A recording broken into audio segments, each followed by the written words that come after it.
Thanks everybody for checking out my channel. I'm doing a video today on nuclear weapons and naval warfare. So it's a topic there's actually quite a bit of information out there. The United States government, during Operations Crossroads, shortly after the end of World War II, tested against naval vessels, detonations, both of an airburst at about 500 feet up and also a subsurface underwater burst against different various naval vessels that were left over from World War II. Just to give you a very quick high-level overview, this was about a 23 kiloton bomb, which would be roughly a little bit larger than what was detonated over Nagasaki. 1,000 yards was basically the kill range. So everything, not everything, but everything within 1,000 yards was suffering either sinking or, depending on the, where the bomb actually, facing of the bomb when it exploded, either sinking or serious damage and would be sinking. Some even all the way out to 2,000 yards suffered serious damage. So it was test Able and Baker. And so that was kind of a early form of testing. As warheads increased in size, we got a little more damage. A little more information. So this is part of declassified information. It kind of tells you, based on the yield and whether it was a surface burst or bursting at optimum heights, the damage to surface ships, and it gives it based on a rating. What do those ratings mean? Right here. Category S, rapid sinking. Category M, immobilization. Category F, loss of fighting capability of at least one weapon system. And then safe delivery, negligible damage. So, worst to best, SMF. And then safe delivery. So, if we were to take a 100 kiloton yield warhead all the way out to just over 1,000 yards, it's going to be almost an instant sinking, even a little bit past. At an optimum height burst, it's going to be taking you almost to 2,000 yards. The M, that's the immobilization. And you're going to see there, it's going to go a little further out, but not by a lot. Just over 2,000 yards. A loss of a weapon system is going to take you all the way up, if it's done at optimal height at 100 kiloton, all the way out to about 4,000 yards. So that's a couple miles.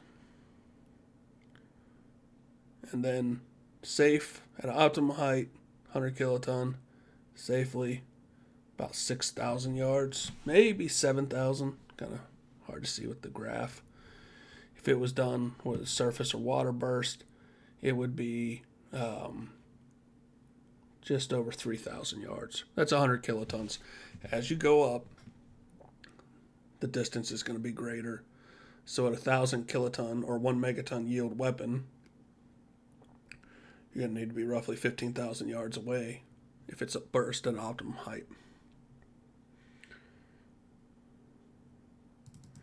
They do the same thing with underwater and the kiloton and the depth.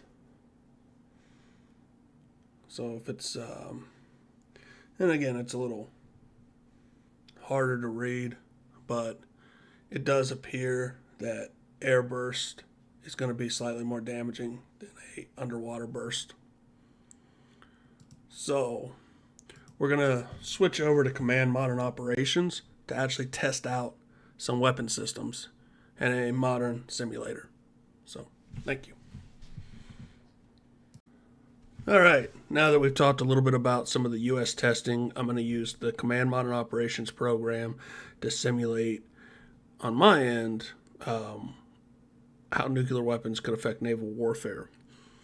For those unfamiliar, this is not a very visual-based program. This is very much a study-level, in-depth simulation. It's not like a World of Warships or something to that effect. This is something, at least the professional version, that militaries around the world use. This is not the professional version. This is the commercial off-the-shelf version.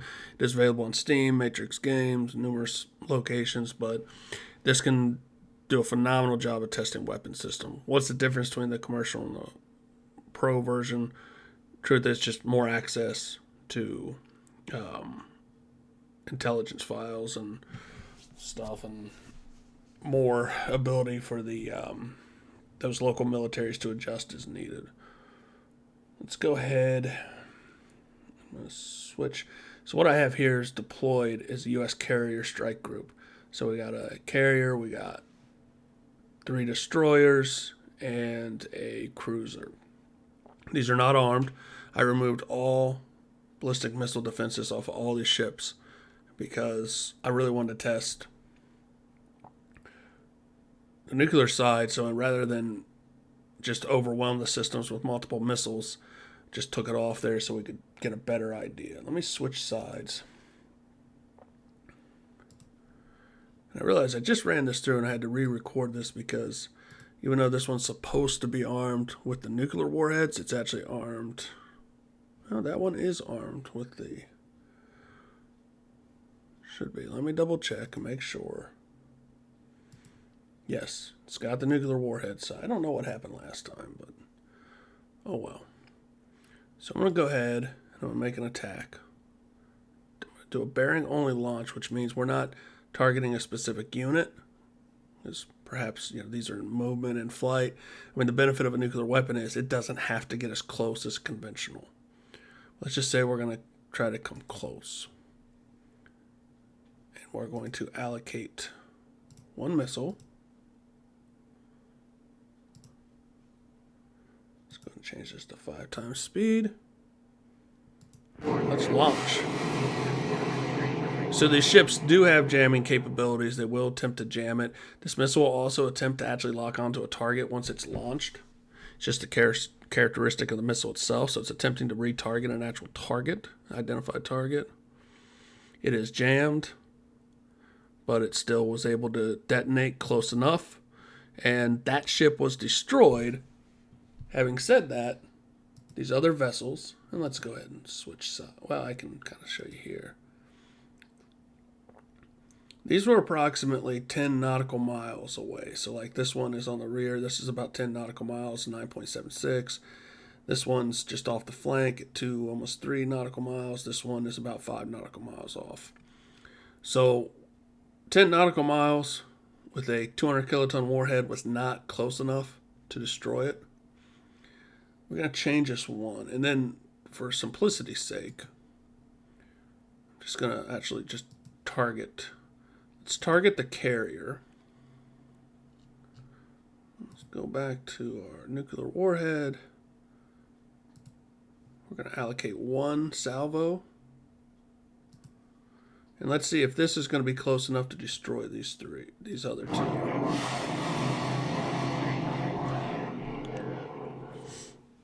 What you see here, the 1 warhead was definitely enough to destroy 1 vessel. And after we do this, we'll compare it to the same missile type, but armed with a conventional warhead.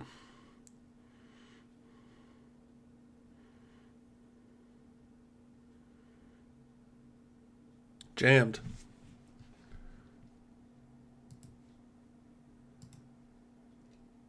Weapon malfunctioned. That's possible too. This does build in a possibility of weapons malfunctions. So let's go ahead and hit it with another salvo.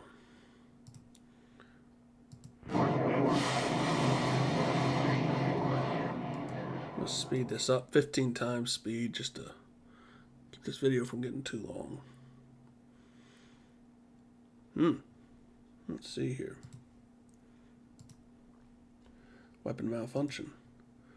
Yeah.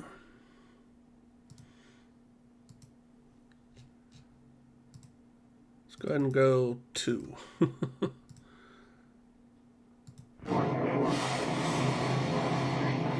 When in doubt, double tap. All right. So there we see. So it was enough to destroy the carrier for sure, the escorting destroyer that was about somewhere just under 3 nautical miles away. It was enough to destroy. Let's take a look at this one.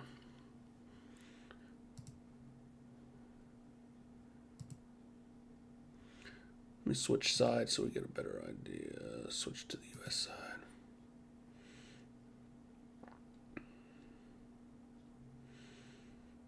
So the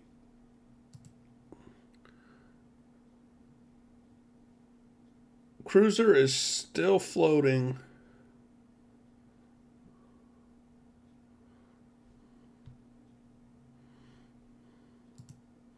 In fact, let me ungroup these real fast.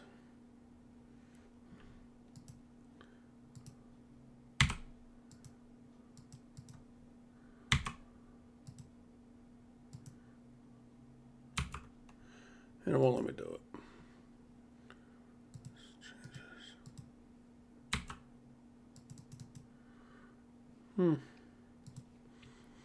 Anyways, I haven't used command modern operations for a little bit. It can kind of slow you down a little. All right, there I am. That's it. So we suffered about 5% damage. Now, mind you, it was about 5 nautical miles away. So within that 3 nautical mile range, destroyed. A little bit further out, we would have lost crew members. There would have been a lot of, we would have had casualties, 5% of our damage, but still float, still likely to stay afloat. So let's just take a real quick gander now. Let's look at conventional warhead. All right. This is the same group, same disarmed. Let's go look at Russia. Now this is the one that's going to be conventional warhead. Now I'm going to go. And what I'm going to do is I'm going to target 4 of these. And I'm going to allocate each one 2.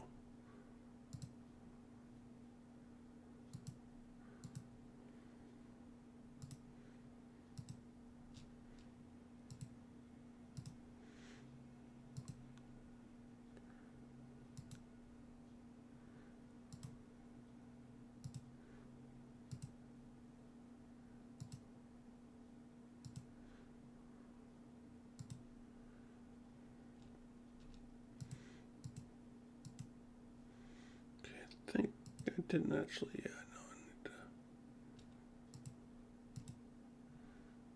Okay. Let's go a little faster.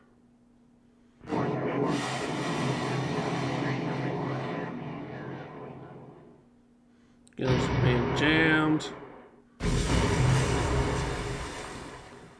Okay, so we did have several hits, several detonations. Despite the spoofing and the jamming, let's switch back to the other side.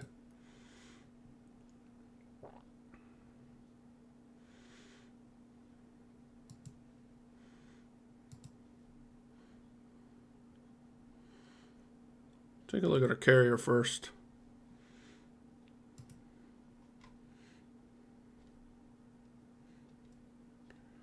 So we did get some damage to the cruiser and to one of the destroyers. Let's take a look at the cruiser. So pretty extensive damage.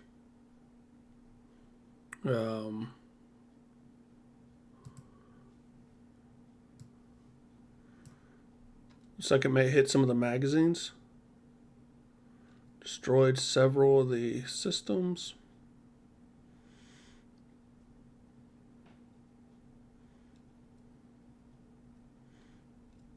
Still floating.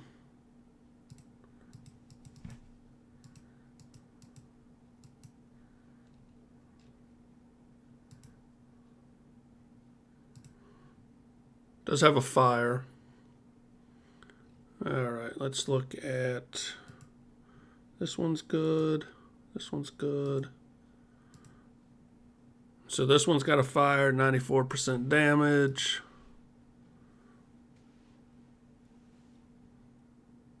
Sensors.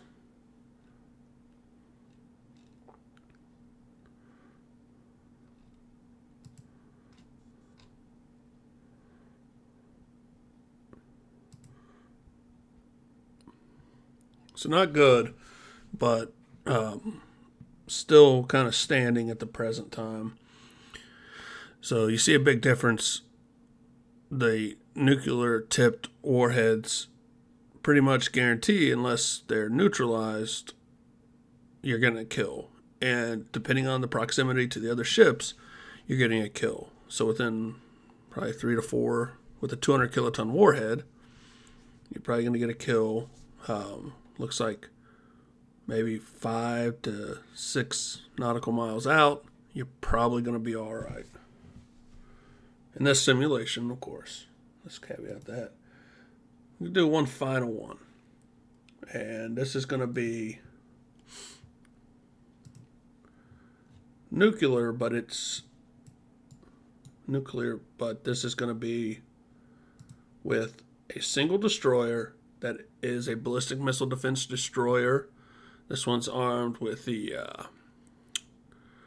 SM-6 and also the RIM 162 alphas. And so we are going to see how well it does. Switch to Russia. I have provided 3 warships here, 3 identical warships. Let's start with 1.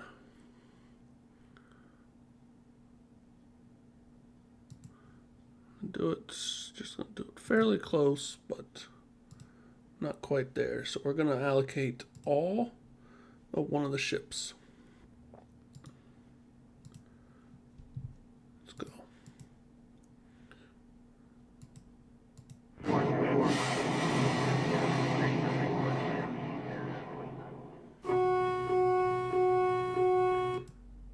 Drop it to, I'm going to drop it to 5 so we can see a little better some of the interceptions activity going on. So we have interceptors coming out. This is just telling me on the Russian side detecting a SAM.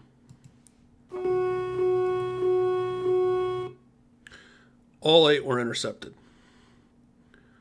Let's go. With another one. Let's go. Allocate all weapons.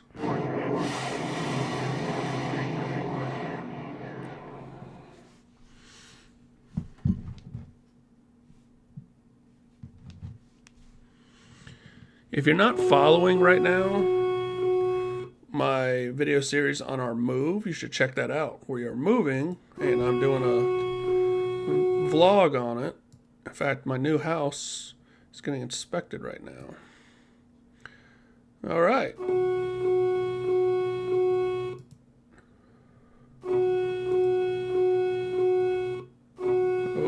it's close.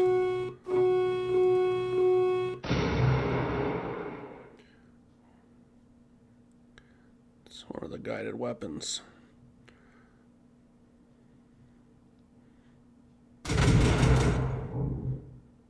Oh, that was not a guided weapon. That was striking back. So that was the Arleigh Burke firing back, and it destroyed and sunk one of the ships. Let's take a look here. Switch sides.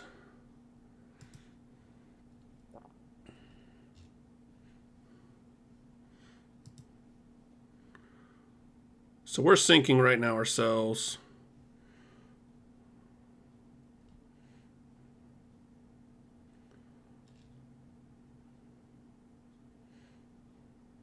We actually got hit with a conventional too.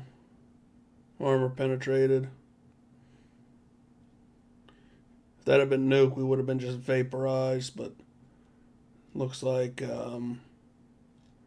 only the first ship was firing nuclear tipped warheads. But then again, that's where we can see saturation with missile attacks.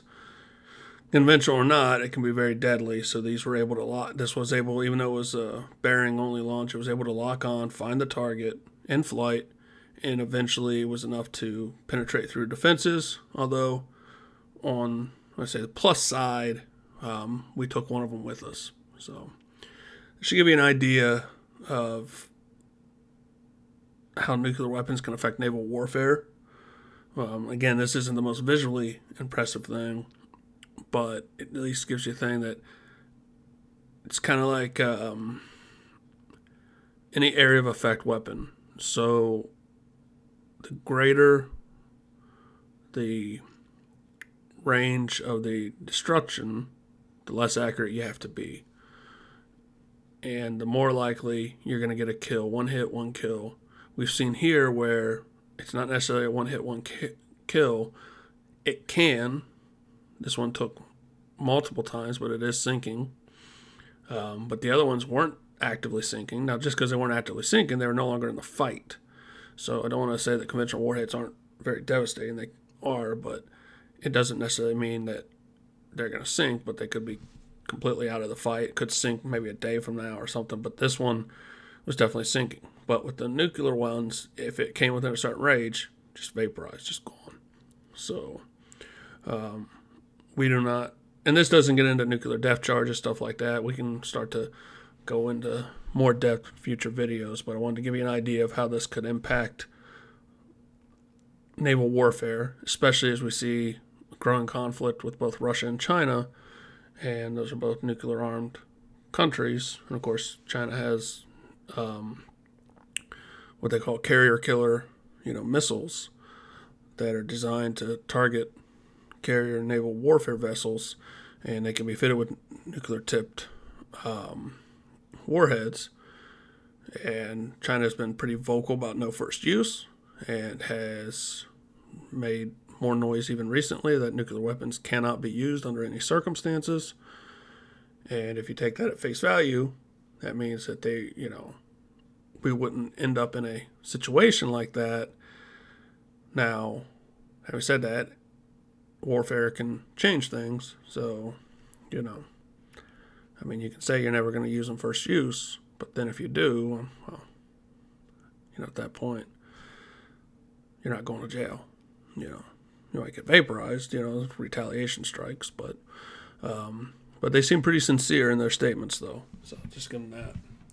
So I'm going to try to do some more stuff with command module operations. It's going to be slow just because of the move, but they said you can really test systems a lot better than you can with some other simulations.